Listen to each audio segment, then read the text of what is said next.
YouTube चॅनलला 90K complete झाले, त्यामुळे सर्वांचे आभार आणि लवकरच 100K करूयात। शेतामध्ये काकऱ्या मारायचं काम चालू होतं आणि माती एकदम भुसभुशीत करून घेतली।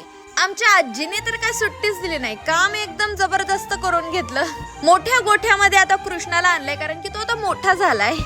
शेताचा फेरफटका करण्यामध्ये एक वेगळीच मजा आहे आणि बऱ्याच वर्षांची मोठी मोठी झाडं आहेत, त्यामुळे छान वाटतं।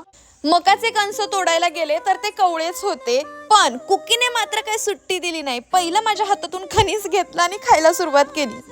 नारळ घेऊन घरी आले आणि पायनॅपल कट केलं। पायनॅपल आणि चीजचं कॉम्बिनेशन फार टेस्टी लागतं।